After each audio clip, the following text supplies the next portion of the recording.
Hello again. We are Chris Lee and Chase Robinson continuing our previews for all 16 SEC football teams for the 2024 football season. By the way, we are doing this in the middle of SEC Media Day, so if something is out of date or changes later, probably not that we didn't do our homework. It just means things change because it's college football. But Chase, very excited to see Oklahoma join the SEC. And even more excited. Man, we do our research on these teams. We're not your local beat writer. They're going to know more about your team than we are. But our job is to give you the 16 teams of the SEC in 3 sports and cover them well and know how they stack up against other teams. And, man, the more I dove into Oklahoma's roster, the more I got excited about seeing the Sooners play this year. Yeah, I mean, you think back to the history of Oklahoma football, and it's always been great. I mean, they're a team that has had a lot of success. You've seen them playing, in the national stage and national championships, and so an announcement came that Texas and Oklahoma will be joining the SEC. You immediately thought, well, they're going to bring that success to the SEC, and just the more you have watched them the last couple of years. The more you look at this roster, this is a really good team coming into the SEC. They've had a lot of success against SEC teams, and so I think they fit right in, and they're going to be an immediate fit into the Southeastern Conference. Yeah. Reminder: our content brought to you by BetOnline, your number one source for all your sports betting needs this season, from baseball, golf, soccer, right to the top fights in UFC and MMA and boxing. Every stat, every matchup, even live odds and spreads while the games are being played. When the game is over, head on over to our online casino, get in on a game of blackjack or poker, or unwind with one of over 150 slots games. Head to the website today, get in on all the action. Use promo code BELIEVE for your 50% free bet credit on your first deposit up to $250. BetOnline, the game starts here. All right. Oklahoma has put up a few points the last couple of decades. But if you just want to pick a team to watch for offense, traditionally, Oklahoma's a pretty good bet. If you could just spin the wheel and pick a year, odds are the Sooners are going to score points. And defensively, they've been good too. And now with the defensive-minded head coach, which we'll get that part later. But, man, I look at this team, Chase, and yes, there was a lot of turnover on the offensive line because I think they had guys that were older than Methuselah who'd started for them who are now gone. But they hit the portal hard in that. Change at quarterback. Everybody knows Dillion Gabriel's gone. Jackson Arnold is the talented newcomer, although there were a couple of picks in the bowl game. But, man, their skill positions, they look to me like they are loaded at receiver. They hit some spots that they needed to hit in the transfer portal. Gavin Sawchuk is going to be one of the best running backs in the league. In terms of personnel, and I think that the questions here are, what will Arnold give them at quarterback? How long will it take him to mature? And how long will it take the offensive line to gel? But, man, they have got some dudes on that offense. They really do. And, when you look at, every team has their one or two guys. They say these guys could be all SEC. These guys are going to be winning the awards or up for the awards. These guys are going to be names that you're going to hear every week. Oklahoma has a number of those guys. And that's what makes me feel like they're going to fit right in immediately to the SEC. And Jackson Arnold is a great quarterback. Like, he's stepping into a really good situation. I think that will definitely go a long way for him. And I'm excited to see what he brings to this Oklahoma team. Now, does he have as much experience as other quarterbacks have had at Oklahoma? No, but he's in a good situation with the skill guys around him that I think they're going to help make him successful. Yeah, look, Jackson Arnold was a consensus 5-star recruit. He was maybe a top 10 guy nationally in the class of 2023. So one thing I noticed with Oklahoma, we do have some questions where we don't have a track record with some of these guys, right? We don't know exactly what they're going to do, and you just don't know with anybody until they hit the field. But this is kind of a common theme across this roster. I feel like where Oklahoma doesn't have experience, it either has guys that were really highly rated out of high school, or it found guys in the portal that were like all conference type players. And I think certainly to one of those ends, Jackson Arnold has got the potential to be an elite talent. Of course, again, in an offensive system that has had a history, even though if the coordinators have changed, they still put up a lot of points last year. You got to like your chances with what they'll out there. And oh, by the way, they got a backup in Casey Thompson, who's not great, but I think this is his 7th year of college football. So that's a little bit of a hedge your bets just in case something goes wrong, which I'm guessing there'd be more injury than it would be performance. I think you're going to ride it out with the Jackson Arnold, but it's an interesting dynamic in that quarterback room. It is, and Casey Thompson has battled a knee injury over some time. He seems to be good to go, from what Brent Venables said at SEC Media Days, that he was limited in the spring, but things are looking good for him, and he'll be ready to roll. So yeah, you got Casey Thompson from Florida Atlantic there, right behind Jackson Arnold, and yeah, I think it's a good quarterback room again, and it helps to have the skill guys around them that they do. To where you've got playmakers all over the field. So I really like what Oklahoma has in Jackson Arnold, and they, again, really good quarterbacks who've gone through Oklahoma. I mean, you can a list a mile long of the great quarterbacks that have played for the Sooners, and I think, is Jackson Arnold going to be the best ever? We'll have to wait and see, but I think he has the potential to be one of those household names of a quarterback that's going to come from Oklahoma. Yeah, the thing I like about him, too, he rushed for 154 yards and over 5 yards a carry, adjusted for sacks, or not even adjusted for sacks, which is, we talk often about what a nightmare it is to contain a running quarterback. I think the concern was the picks in the bowl game, but, look, that can happen to anybody. We saw Peyton Manning throw 5 picks in a game one time in college. So, yeah, I'm not going to put too much weight on that, but that's sort of maybe the upside and the downside with Jackson Arnold. I love their skill guys. You got Gavin Sawchuk, who's going to be if you want to go 3 or 4 deep with your all SEC teams, he's listed in those type of scenarios. Ran for 6.2 a carry, caught a few passes too. They've got Nic Anderson and Deion Burks, the Purdue transfer, who are guys that are getting some all SEC run. They've got a bunch of other guys behind them that have played. And some of them, like, I know it's not like a leading bullet point with this offense, but I'm looking at some of these guys like Jaden Gibson last year. 14 catches, 5 of them for scores, 375 yards, 26.8 yards a catch. When's the last time you saw a receiver average 27 yards a catch? I know it's low volume, but some of these numbers look like they're my 10-year-old son playing video games in the room behind me.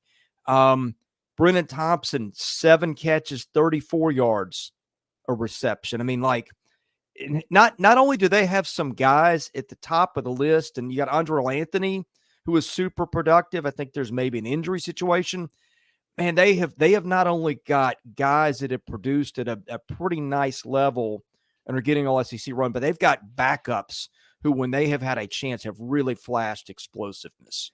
Yeah, and when you come into a conference like the SEC, I mean, you've got to have depth. You've got to have depth at the key positions, and they do, and that's why I think they'll fit in tremendously. I think of a guy like Gavin Sawchuk. He had 5 straight 100+ yard games last year to end the season, the last part of the season, and so I mean, this guy's a great runner. It took him a little bit to get going last year, but hey, he's got a lot of momentum to carry into this season, and I think he'll be one of the best backs in the SEC. I really do. And then you mentioned some of these receivers, Nic Anderson. I love Deion Burks, what I saw from him in the spring. I mean, he had great numbers at Purdue, and now he comes into Oklahoma, where I think he's going to fit right in and make an immediate impact for the Sooners. They need a guy like that. He's one of those guys that, if the ball is in their area, they're going to jump up and make a play. They're not going. They're going to go 110% until they catch that ball, and that's Deion Burks. So I watched their spring game, and I watched some as we were getting ready for this. I was watching some highlights from him when he was at Purdue. Just a fantastic receiver, and I think he is going to be huge for Oklahoma this year. And yeah, they're just so deep. There's going to be a number of guys that when you look up and down the stat sheet after the games, you look at the box score, and there's going to be a number of guys who have catches just because of how deep they are. Yeah. I think with the quarterback like Jackson Arnold, with the deep receiver room like we know Oklahoma has, that's a dangerous combo. They really reloaded along the offensive line, and I'll include tight end in that. They got Jake Roberts from Baylor. They got Bauer Sharp from Southeastern Louisiana, who's kind of intriguing. This is one of the oddest stat numbers you'll ever see: 25 catches, 133 yards, 5.3 yards per catch, but 5 touchdowns. I'm presuming that's we put you in the game, we're on the 2-yard line, and use your 6'5" frame to go make some catches scenario. But they got all these new guys on the offensive line. They got Michael Tarquin, who'll presumably be their left tackle. I think he played right tackle at Southern Cal last year, was previously at Florida where we knew him. Jerian Hatchett started for Washington at right guard. I guess he's maybe the backup at left tackle, presumably. He may win that job. And Washington had the best offensive line in the country last year. So if you started for Washington, you're which he did when he was healthy, you're probably a dude. They went and got a stud center in Branson Hickman from SMU.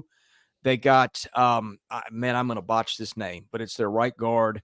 And you know who it is if you're an Oklahoma fan. Fabici Nwawu, I guess, from North Texas, who was a pretty highly regarded guy, getting some preseason All-SEC run. Huge, 6'4", 339, started 7 games a year ago. And then they got Spencer Brown, who's probably a backup at right tackle, 11 starts at Michigan State, almost 800 snaps. And then they got some guys returning. They obviously have some talent. I think the question is, where do the parts settle and how long does it take? Because looking at the projected 10 deep on the O-line, that's 1, 2, 3, 4, 5 guys who were playing elsewhere last year. Oh, and Eugene Brooks, top 100 recruit who was in high school a year ago. So that's 6 guys that weren't on this roster a year ago. Yeah, I mean, they raided the portal, and I think they got in some really quality guys. I mean, they went in, they got a number of guys, but it's not just, hey, let's fill some holes. No, they got some quality guys.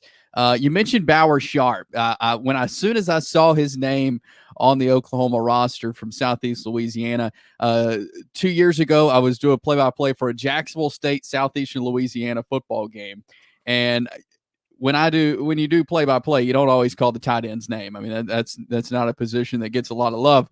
But I remember saying the name Bauer Sharp a lot of times that afternoon because they utilized him so much. And I was just thinking this guy's not going to be at Southeastern Louisiana very long. He's going to find his way to a major program, and he has now. And I think he's going to fit in great at Oklahoma in that tight end position along with Jake Roberts. I'm sure that'll be a great battle there. But, yeah, they have done a lot of work.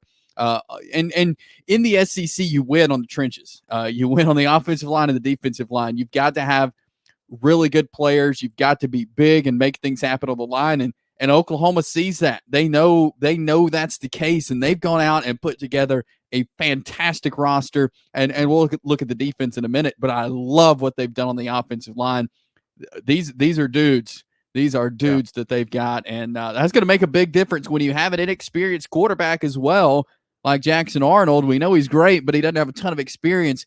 When you've got a great offensive line in front of him, that makes all the difference in the world. Yeah, and again, some like Jake Taylor, maybe their starting right tackle, was a top 100 recruit, barely in the class of 2022. So a talented guy, only had 41 snaps a year ago. But again, talent there. And again, Oklahoma's offensive line had so many guys that had played so long that was a really tough situation to break into a year ago. Just saying that from memory. I think if I have a concern, it's maybe a left tackle where Tarquin was a right tackle, I think, at Southern Cal last year, not an 11-game starter. He was at Florida where I think he was okay, but not great. Hatchett is a right guard, presumably backing up at left tackle. I mean, I'm surveying magazines and online stuff, and depending on who you listen to, people are listed here or there, and I don't think anybody knows for sure. Now, they do have Jacob Sexton, left guard, who did make left tackle starts as a freshman at OU. So it feels like maybe they've got enough depth there where they've hedged some bets if it doesn't work out. But I think if I'm looking on paper, other than just the fact these guys hadn't played together. Like presumably you like to have a dude at left tackle who's been a dude before. And that's one place where I really don't see them having an ideal situation. It may work out, but on paper, that's where my question is. Yeah, and I think that's valid. I mean, but if you have guys who have been in those positions before, and you see this all the time. I mean, guys move around on the offensive line. If you're not working well at one position, they'll kind of move you around and do what's best for the team. And so I think that may be a possibility here. Is we may see some of these guys in different positions after 2-3 weeks of the season. Yeah. All right, let's talk defense. Brent Venables, of course, defensive-minded head coach. First year didn't go great, and they were good last year. I think they gave up 23 points in the Big 12. Did have some turnover along the front lines, but do have some experience there. But I think what stands out to me, man, their back seven. You've got Kendall Dolby, who is that cheetah position, which is kind of a hybrid linebacker safety. He's more on the defensive back side. He's getting a little bit of run as a potential all-SEC guy. Dason McCullough behind him has played a lot there. Gentry Williams, a kid getting some all-SEC run at one of the corner spots. I think I buried the leads here. Danny Strutsman, middle linebacker, going to be an All-American. And Billy Bowman, you're seeing, I think, him getting maybe some first-team All-American love. You do not see a much more decorated back seven in terms of your headliners and what they've got. Yeah, it's incredible. I mean, you look at some numbers of these guys, and Gentry Williams, a guy who has been hurt, but he's good to go. Had shoulder surgery in the offseason, and coaches said, hey, he's good to go. And so I think that's a really bright spot because he's a guy that you want on the field as much as you possibly can. But yeah, Danny Strutsman, 267 career tackles, 28 tackles for loss. I mean, he had 104 tackles last year. He's a guy, he's a go-getter, getting it done. Billy Bowman, 6 interceptions. He had 3 pick sixes, which ranks second nationally. I mean, these are names SEC fans need to get familiar with because you're going to hear them a lot. I mean, this what they have here is tremendous. And we've been waiting on the really good Oklahoma defense under Brent Venables. I mean, you think back to some of the defenses he had at Clemson. It's just extraordinary. I mean, he is a great defensive coach. And so we've been waiting on that really good defense from a Brent Venables Oklahoma team. And I think this may be it. I mean, he went out and brought in new coordinator in Zach Alley, who was an analyst for him at Clemson, has been the DC at Jacksonville State last couple of years. They've had a fantastic defense. He comes now to Oklahoma, and they work well together because that's Zach Alley learned under Venables, and so they use the same wording. So the defense, I think, is going to be steps above what we've seen the last couple of years at Oklahoma, and I think again it's in the SEC. It's the year of the quarterback. There's going to be some fantastic offenses, and Oklahoma's defense matches up really well.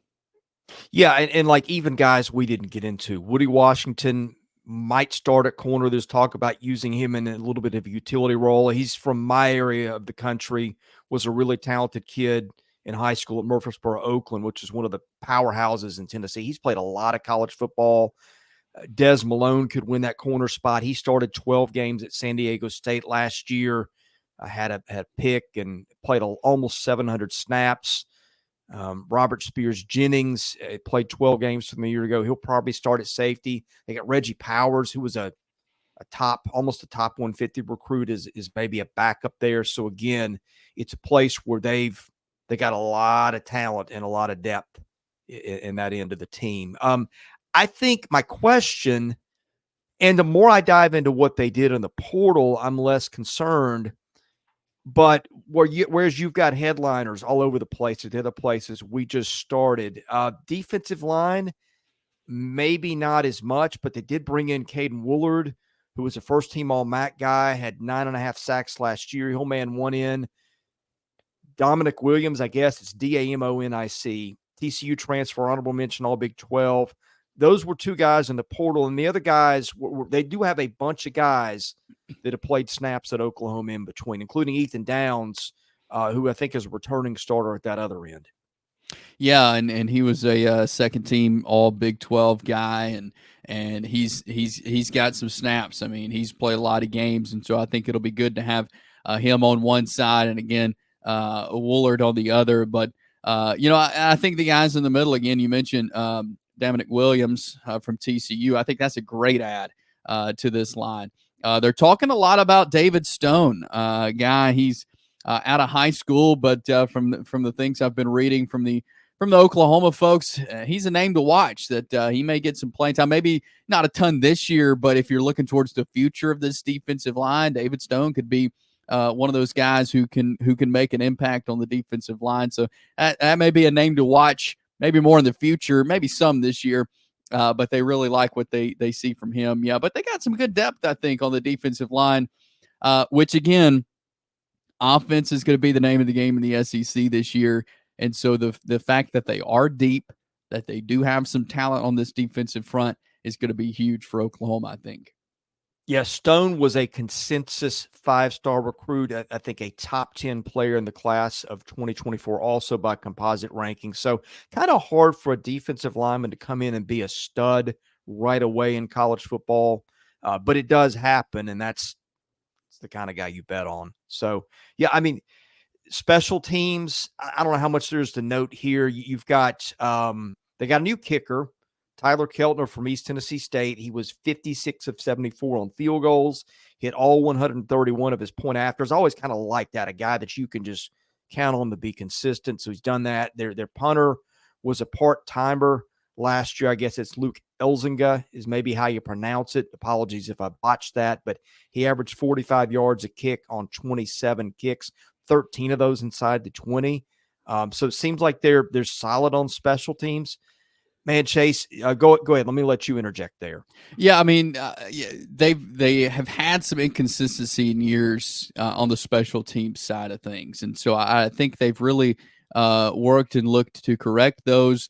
But yeah, I think what they have now makes them pretty solid there at special teams, which again, they've had a lot of one possession games the last couple of years. And so you want a pretty strong special teams unit you can rely on, and that's consistent. I think they're working towards that.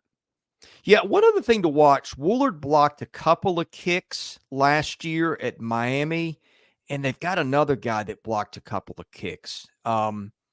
And I'm not. Oh, here we go. It was Peyton Bowen, who's a really good athlete for the Sooners in that secondary, maybe backing up Billy Bowman. So that's something to watch. That's not an easy thing to do, and they got a couple of guys that can kind of get after you there based on their history. But yeah, Chase, man, the more and look, I say this. We don't try to just come out and roll out previews halfway. We're a little later than a lot of people getting them in, but I just don't like going to do one of these without really doing my homework. And again, your beat writer locally is going to know more than we know. We're going to miss something. And Oklahoma fans, let us know in the comments. We're here to serve an audience, and we want to get better. But, and I can't really say this until I've done all 16 teams, and I'm not there yet. But, man, the more I look at these guys, the more I feel like my needle has moved on them. Maybe more so than it did before I did my prep. They got a lot of good players, and I feel like they've set themselves up with pretty solid answers in the spots where we don't know.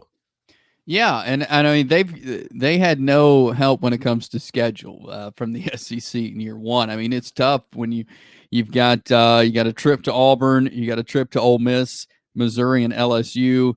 You'll have Tennessee, South Carolina, and Alabama at home, and then of course the Texas rivalry in Dallas. So it's a tough schedule. I mean, and so, but again, they've got the guys to compete in the SEC. There's no doubt about it. And I mean, will they, be a top 3 team in the conference year one?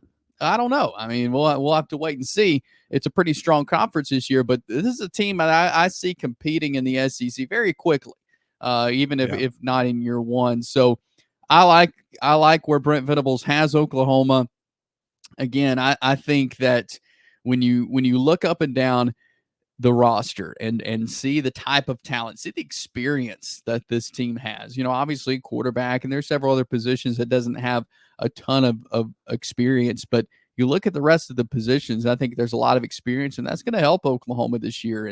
And you look back to the last couple of years under Venables, and 7 of the 10 losses under Brent Venables have been by one possession. So they've been in a lot of games. They've been in a lot of games, a lot of close games, and not all of them have gone their way. But I mean, that says a lot about this program. You look at the record, man, maybe not there. Maybe they're not, fit for this. No, they are. They've been in some close dog fights, and I'm excited to see what they do in the SEC. Again, I think they fit spectacularly, and this is going to be a fun team to watch. And I think teams need to watch out for this Oklahoma team, this roster that they have. I think it's going to be a fun year to see how they go in year one in the SEC. Yeah, I do too. And we do a football show once a week, and we hit a lot of topics. It's kind of free flowing. We have questions we research. Neither of us knows what the other one's going to say. And you're smiling already. You know what I'm about to say. One of the funnier moments we've done, we were making a bold prediction on Oklahoma, and I picked Oklahoma to go unbeaten at home. And your bold prediction for Oklahoma was for them to go unbeaten on the road. And we had some fun with that and laughed. And like Oklahoma, I don't think is going to go 12-0. But it was interesting that we both kind of came at it from that angle. And the more that I look into this, I mean, I say they're not going to go 12, and I'm pretty sure they're not. But I mean, the more I look into that, I don't know that both those predictions will hit, but I feel like the more I see the talent they've got, I think there's maybe more of a chance that one of us will get it right. Yeah, I mean, again, it's a tough schedule in the SEC. There's no doubt about it. But again, yeah, I think they're going to surprise some teams and win some games maybe that they're not favored to win. But that's just based off the talent that they have. Like this is a really good deep roster that I think is going to win some games. So I know Oklahoma fans are excited to be in the SEC, and I know they travel well. These away games, the trip to Auburn, the trip to Ole Miss, Missouri, and LSU. There's gonna be a lot of Oklahoma fans there, and I think that this is gonna be a really fun year for the Sooners as they take on year one in the SEC.